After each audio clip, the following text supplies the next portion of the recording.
Hi guys, welcome to revision time. आज है 18 जून 2025। चलिए आज के करंट अफेयर्स हम स्टार्ट करते हैं। अगर आप सभी को ये वीडियो हेल्पफुल लगे तो इसे लाइक ज़रूर कर दीजिएगा और इस तरीके की कम टाइम की करंट अफेयर्स की वीडियो के लिए चैनल को भी ज़रूर सब्सक्राइब कर लीजिए। तो चलिए स्टार्ट करते हैं आज के सारे करंट अफेयर्स के क्वेश्चन, मगर उससे पहले जान लेते हैं 17 जून को पूछे गए क्वेश्चन का सही आंसर क्या है। इंटरनेशनल एटॉमिक एनर्जी एजेंसी का मुख्यालय कहाँ है? Option A Tehran, option B Vienna, option C Geneva, option D Netherland. इसका सही आंसर है ऑप्शन बी वियना। आईएईए का हेडक्वार्टर ऑस्ट्रिया के वियना में है। चलिए अब आज के सारे करंट अफेयर्स के क्वेश्चन हम स्टार्ट करते हैं। क्वेश्चन नंबर 1, हाल ही में किस राज्य सरकार ने 13 अंकीय unique alpha numeric infra ID प्रणाली लागू की? इसका आंसर है महाराष्ट्र। महाराष्ट्र सरकार ने 13 अंकीय unique alpha numeric infra ID प्रणाली लागू किया है। इसका उद्देश्य राज्य की सभी अवसंरचना परियोजनाओं को पारदर्शी और डिजिटल रूप से एकीकृत करना है। यह भू टैगिंग सहित परियोजनाओं की निगरानी को वास्तविक समय में संभव बनाएगी। यह आईडी परियोजना को प्रशासनिक स्वीकृति मिलते ही अनिवार्य होगी और इसका संचालन इंफ्रा आईडी पोर्टल के जरिए होगा। इसका पहला चरण वर्धा जिले में लागू किया गया है। 1 अक्टूबर 2025 से इसे पूरे राज्य में सभी विभागों तक विस्तार दिया जाएगा और मार्च 2026 तक वर्ष 2020 से स्वीकृत सभी परियोजनाओं का पंजीकरण अनिवार्य होगा। नेक्स्ट क्वेश्चन, भारतीय मूल के किस व्यक्ति को अमेरिकन मेडिकल एसोसिएशन का 180वां अध्यक्ष चुना गया है? इसका आंसर है श्रीनिवास मुकम्ला। भारतीय मूल के श्रीनिवास मुकम्ला को अमेरिकन मेडिकल एसोसिएशन का 180वां अध्यक्ष चुना गया है। वे इस पद पर पहुंचने वाले पहले भारतवंशी हैं। नेक्स्ट क्वेश्चन, हाल ही में चर्चा में रहा फुएगो ज्वालामुखी किस देश में स्थित है? इसका आंसर है ग्वाटेमाला। फुएगो ज्वालामुखी में हाल ही में भारी विस्फोट हुआ जिससे गैस, राख और चट्टान के टुकड़े निकलने लगे। ग्वाटेमाला सिटी से 35 किलोमीटर दूर तक हवा में राख फैल गई है। 1000 से अधिक लोगों को सुरक्षित स्थानों पर निकाला गया है।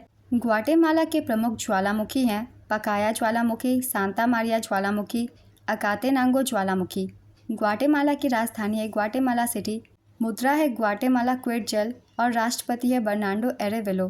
नेक्स्ट क्वेश्चन, हाल ही में विश्व रक्तदाता दिवस कब मनाया गया? इसका आंसर है 14 जून को। इसका उद्देश्य रक्तदान के महत्व और आपात स्थिति के दौरान सुरक्षित रक्त और रक्त उत्पादों की आवश्यकता के बारे में जागरूकता बढ़ाना है। इस वर्ष की थीम थी give blood, give hope, together we save lives. रक्त दे, आशा दे, साथ मिलकर हम जीवन बचाते हैं। इसकी शुरुआत 2004 से की गई थी। नेक्स्ट क्वेश्चन, भारत फ्रांस संयुक्त सेना अभ्यास शक्ति के 8वें संस्करण की मेज़बानी कौन सा देश करेगा? इसका आंसर है फ्रांस।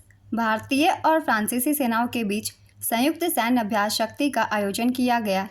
इसका आयोजन फ्रांस में किया गया। इसका आयोजन 18 जून से 1 जुलाई 2025 तक किया जाएगा। संस्करण था 8वां।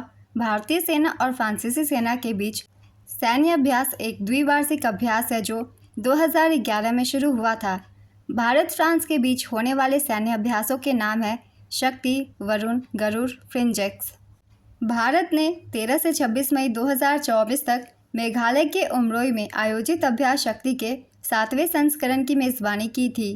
नेक्स्ट क्वेश्चन, अहमदाबाद में उड़ान भरने के तुरंत बाद दुर्घटनाग्रस्त होने वाला एयर इंडिया के विमान में किस राज्य के पूर्व मुख्यमंत्री विजय रूपाणी का निधन हो गया? इसका आंसर है गुजरात। अहमदाबाद में उड़ान भरने के तुरंत बाद दुर्घटनाग्रस्त होने वाला एयर इंडिया के विमान में गुजरात के पूर्व मुख्यमंत्री विजय रूपाणी का निधन हो गया है। अहमदाबाद में एयर इंडिया का प्लेन 12 जून को दुर्घटनाग्रस्त हो गया। लंदन जा रही इस फ्लाइट में 242 लोग मौजूद थे। इनमें गुजरात के पूर्व मुख्यमंत्री विजय रूपाणी समेत 241 यात्रियों की मौत हो गई, जिसमें 53 ब्रिटिश, 7 पुर्तगाली और 1 कनाडाई व्यक्ति भी शामिल था। विमान में 230 यात्री और 12 क्रू मेंबर थे। इस घटना में भारतीय मूल का ब्रिटिश नागरिक विश्वास कुमार रमेश चमत्कारिक रूप से बच गए। नेक्स्ट क्वेश्चन, जून 2025 में ईरानी परमाणु स्थलों और सैन्य प्रतिष्ठानों के खिलाफ इसराइल द्वारा शुरू किए गए सैन्य अभियान का नाम क्या है? इसका आंसर है ऑपरेशन राइजिंग लायन। इसराइल ने ईरान के परमाणु ठिकानों पर हमला करने के लिए ऑपरेशन राइजिंग लायन शुरू किया। इसकी शुरुआत 13 जून 2025 को हुई। इसका उद्देश्य ईरान के परमाणु क्षमता को खत्म करना, जिसको इजराइल के प्रधानमंत्री बेंजामिन नेतन्याहू ने अधिकृत किया था। प्रधानमंत्री बेंजामिन नेतन्याहू ने ईरान के जवाबी हमले की आशंका को देखते हुए देश में आपातकाल की घोषणा भी की है। इजराइल की राजधानी है जेरूसलम, यहाँ के प्रधानमंत्री है बेंजामिन नेतन्याहू और मुद्रा है न्यू शेकेल। नेक्स्ट क्वेश्चन, हाल ही में किस देश को 1988 तालिबान प्रतिबंध समिति का अध्यक्ष और 1373 आतंकवाद रोधी समिति का उपाध्यक्ष नियुक्त किया गया? इसका आंसर है पाकिस्तान। पाकिस्तान को 1988 तालिबान प्रतिबंध समिति का अध्यक्ष और 1373 आतंकवाद रोधी समिति का उपाध्यक्ष नियुक्त किया गया है, जो कि गैर स्थायी यूएनएससी सदस्य के रूप में अपने कार्यकाल का हिस्सा है। यूएनएससी एक सहायक संस्था 1988 समिति विशेष रूप से तालिबान से जुड़े व्यक्तियों और संस्थाओं पर प्रतिबंधों के कार्यान्वयन की निगरानी करती है। इसकी स्थापना 2011 में यूएनएससी प्रस्ताव 1988 के अंतर्गत हुई थी। नेक्स्ट क्वेश्चन, सियामी फायरबैक किस देश का राष्ट्रीय पक्षी है जिसे हाल ही में उत्तराखंड के रानीखेत के जंगलों में देखा गया है? इसका आंसर है थाईलैंड। थाईलैंड का राष्ट्रीय पक्षी सियामी फायरबैक पहली बार उत्तराखंड के रानीखेत के जंगलों में देखा गया है। सियामी फायरबैक मुख्य रूप से थाईलैंड, लाओस, कंबोडिया और वियतनाम के जंगलों में पाया जाता है। नेक्स्ट क्वेश्चन, उस्ताद गुलाम नबी शाह किस क्षेत्र से संबंधित एक प्रसिद्ध व्यक्ति थे जिनका हाल ही में निधन हो गया है? इसका आंसर है संगीत से संबंधित थे। प्रसिद्ध कश्मीरी गायक उस्ताद गुलाम नबी शाह, जिन्हें हमले बुलबुल के नाम से जाना जाता था, का निधन हो गया है। 2011 में बुलबुल को कश्मीरी लोक संगीत को बढ़ावा देने में उनके महत्वपूर्ण योगदान के लिए प्रतिष्ठित शेर कश्मीरी शेख मोहम्मद अब्दुल्ला पुरस्कार से सम्मानित किया गया था। नेक्स्ट क्वेश्चन, सेबी चेक नामक नया टूल किस संस्था द्वारा लॉन्च किया जा रहा है? इसका आंसर है सेबी के द्वारा। भारतीय प्रतिभूति और विनिमय बोर्ड निवेश धोखाधड़ी रोकने और यूपीआई आईडी सत्यापन के लिए सेबी चेक नामक नया टूल लॉन्च कर रहा है। निवेशक क्यूआर कोड स्कैन करके या मैनुअल रूप से यूपीआई आईडी दर्ज करके किसी भी बिचौलिए की यूपीआई आईडी की जांच कर सकेंगे। इसका उद्देश्य निवेशकों की सुरक्षा, बाजार में पारदर्शिता और धोखाधड़ी रोकना है। सेबी भारत में शेयर बाजार और वित्तीय निवेश को नियंत्रित करने वाली प्रमुख संस्था है। इसकी स्थापना 12 अप्रैल 1988 को की गई थी। सेबी के वर्तमान अध्यक्ष तुहिन कांत पांडे है। नेक्स्ट क्वेश्चन, हाल ही में टाइगर क्लॉ अभ्यास भारत और किस देश के बीच हुआ? इसका आंसर है अमेरिका। भारतीय वायुसेना और संयुक्त राज्य अमेरिका की वायुसेना के विशेष बलों ने पहला संयुक्त सैन्य अभ्यास टाइगर क्लॉ सफलतापूर्वक पूरा किया है। टाइगर क्लॉ अभ्यास 26 मई से 10 जून 2025 तक पूरे उत्तर भारत में आयोजित किया गया था।